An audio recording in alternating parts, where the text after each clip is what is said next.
I have the evidence that we are in an economic decline. How do I know? From data from an unlikely source. I'll explain, and I'll also talk about how gold and silver can protect you in these hard economic times and how we can be realistic about those protections. We'll discuss that and so much more as we explore.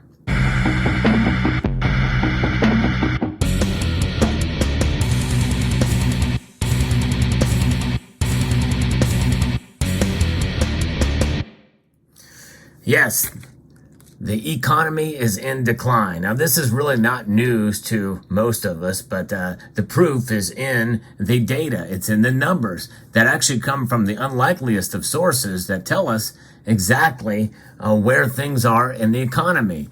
You know, we have all these measures, economic measures that tell us where the economy is. And to be frank with you, it is quite mixed all across the board. We have good numbers and then bad numbers. Employment numbers seem to be fine. We have better than expected numbers here, worse than expected there.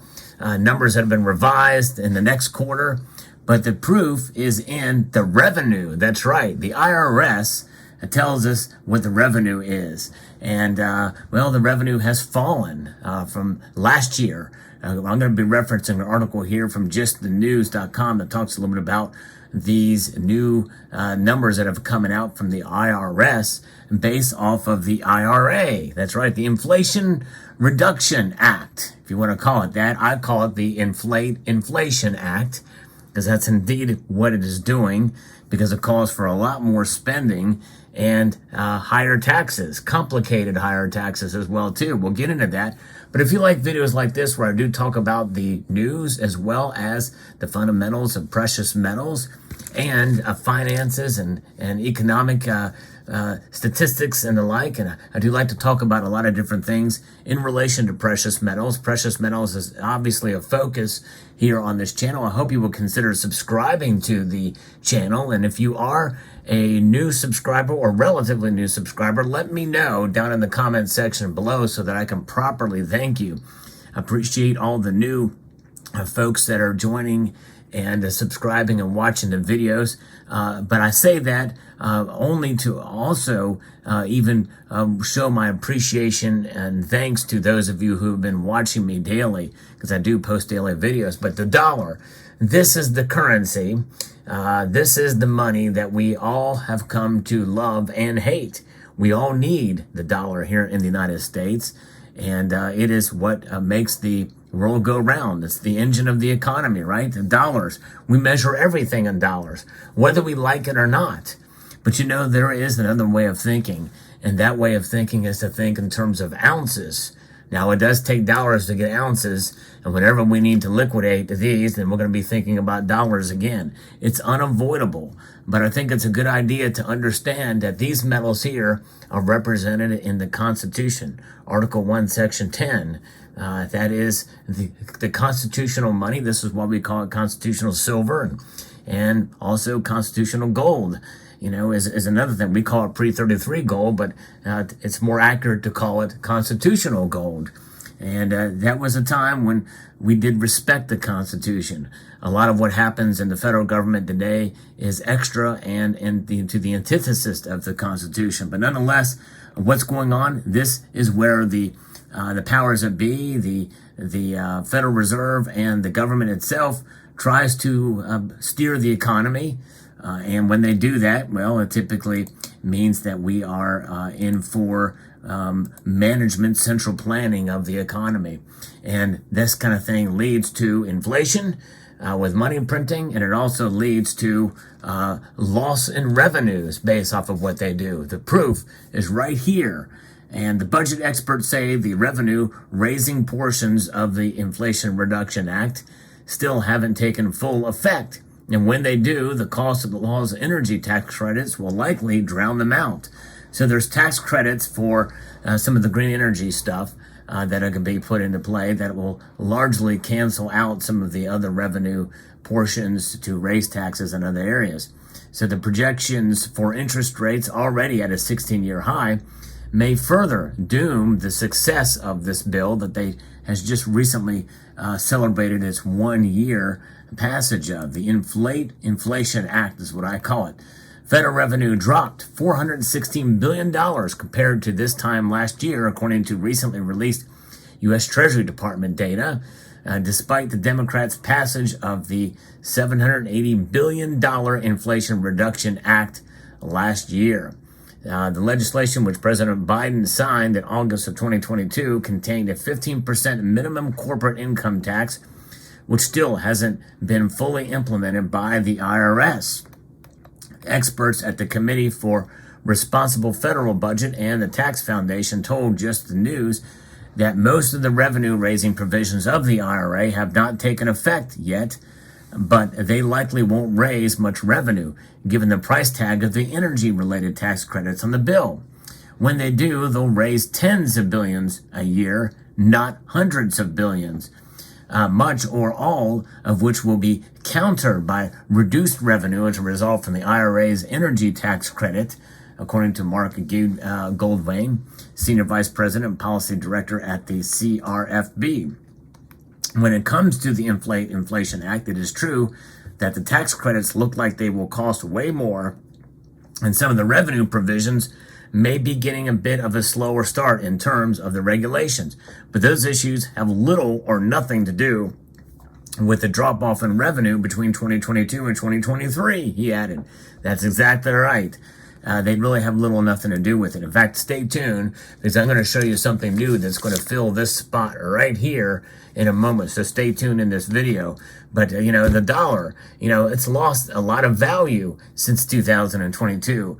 In fact, over the course of 1 year, it's lost 3.3%, or 3.2 rather. And so that is actually an uptick from what we saw last month, where it was 3%. That's on top of yet the 8+% that we saw from the prior year.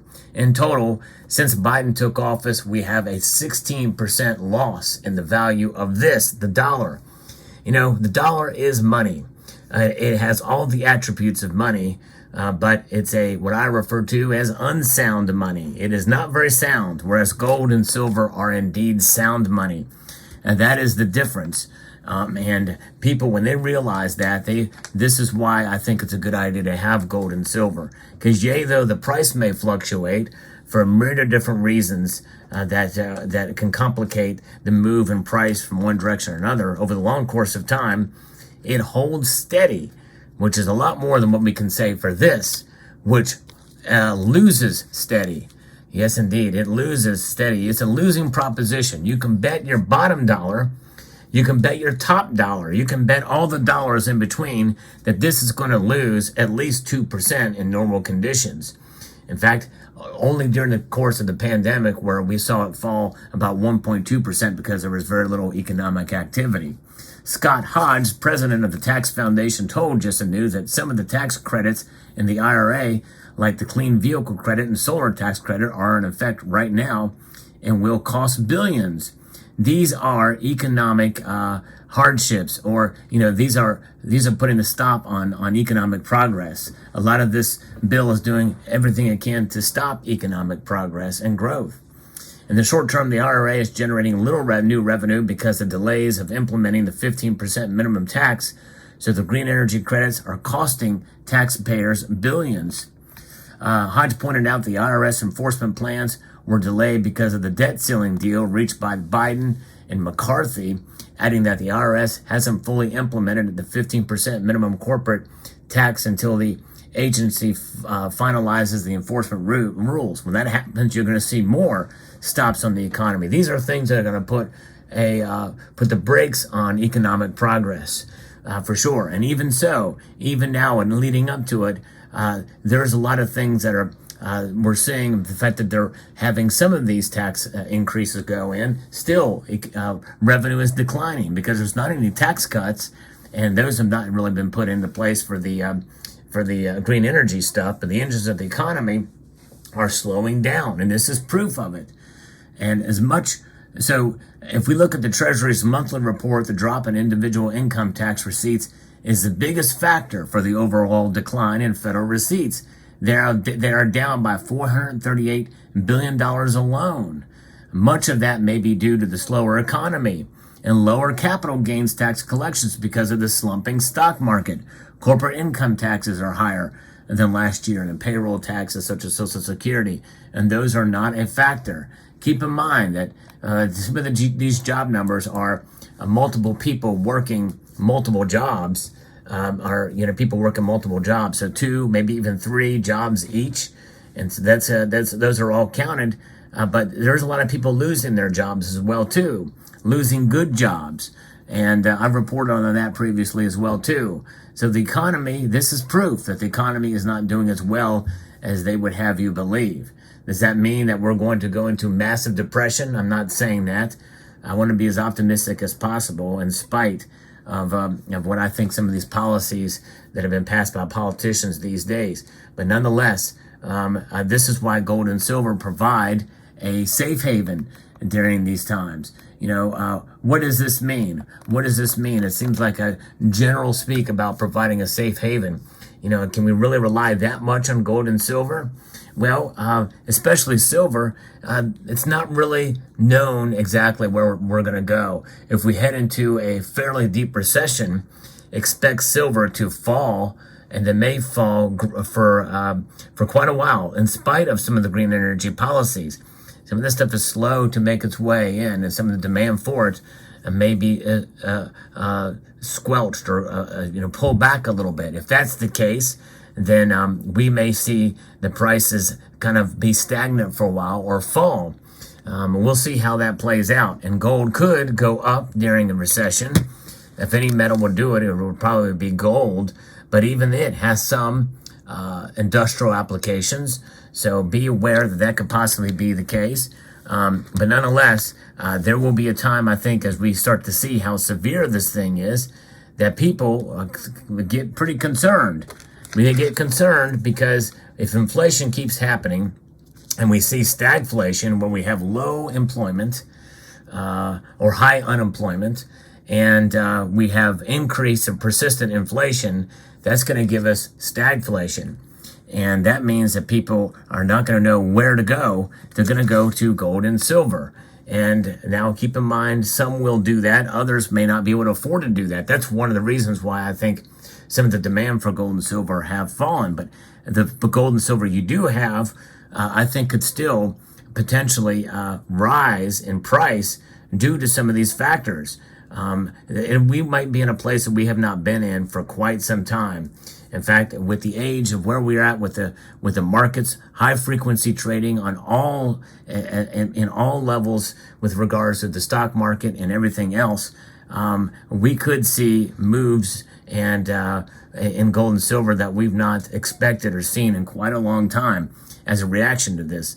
It might be an emotional reaction, and once the dust settles, well, we might see higher lows than we've seen ever before for gold and maybe even silver. Now, higher lows meaning that, we've got a solid bottom, a solid support for silver. And that solid support for silver very well could be in the mid-30s. Who knows how that plays out? And gold is already establishing itself. It's when was the last time we saw silver or gold at under $1,800 an ounce? If you know, put it in the comment section below. I don't have a chart to really look at it right now. But nonetheless, it's been a while, and this is why I picked up from my local coin shop at an incredible deal. We're talking now, I've had them for a while there. I made a purchase. I got this thing a little while ago for probably under $50 above spot. Right now, as I record this video, the price of gold has risen so much that this coin here, I would have gotten for $7 over spot. And this is a Chinese gold Panda 1 ounce. That's right, it's a 1 ounce coin. This is from 2012. And I picked this up because it's a beautiful coin. And it's just perfectly struck and pretty amazing. Now, the only way I'll buy Chinese gold or silver coins is if they're aftermarket. In other words, not current year. And I very rarely pick up any of the metric weighted gold and silver pandas. It's highly rarely happens. This is one exception. I picked this up earlier this year where I picked up this small 3-grammer, but nonetheless, that's 0.1 grams away from being a tenth of an ounce. So it's practically a tenth of an ounce there. But this piece here was just nice, and it's in the original packaging. And this is a corner piece because it has the slip of paper here. These things came in sheets. I don't know if they still do or not, but if you get the corner piece, it has a little slip of paper in it. It doesn't mean this is worth a whole lot more. In fact, this coin, I looked it up on eBay, and I don't think you can find, it's hard to find, but if you do find it, they're not going for a whole lot over spot. So it's basically just a bullion device, but boy, it's just a very nice looking coin. And I thought I'd add it to the stack. And so that fills that spot there. But the realistic expectations for gold and silver are as follows, is that yes, the price will fluctuate, and they will protect you in the long run. That's the key here. They will protect your purchasing power over the long course of time, not the short course of time. And in fact, you very well may make a purchase one day and have to sell the next day. I mean, that's an extreme example, but you get the idea. Even if it's the next week, next month, where the price could fall and you could lose out big time. Keep in mind and understand that caveat with gold and silver. Like any other commodity or any other stock, even, you think about investing in stocks, right? And you think about other commodities that you may invest in because of the wild moves, or even cryptocurrencies. There are, to some level and to some extent, gold and silver very well could fluctuate in such that you could come out at the losing end if you have to sell in the short term. So it's always a good idea to have these on hand because you know what it's going to do for emergencies. And some things don't inflate as much as other things. And so it's good to have some of these just in case of an emergency on hand, in case you have a repair or a medical bill or what have you, to have some dollars on hand. But nonetheless, the economy definitely is in decline right now because the revenues are down. And why are revenues down? Well, I think a lot of it has to do with inflation, and a lot of it has to do with them printing a bunch of money and raising taxes at exactly the worst time to raise taxes and picking winners and losers. And by the way, they're going to try to do this college, pay for college for these students. That's essentially wealth redistribution. To me, that's abhorrent and unconstitutional. But nonetheless, they're trying to do it even as I speak right now.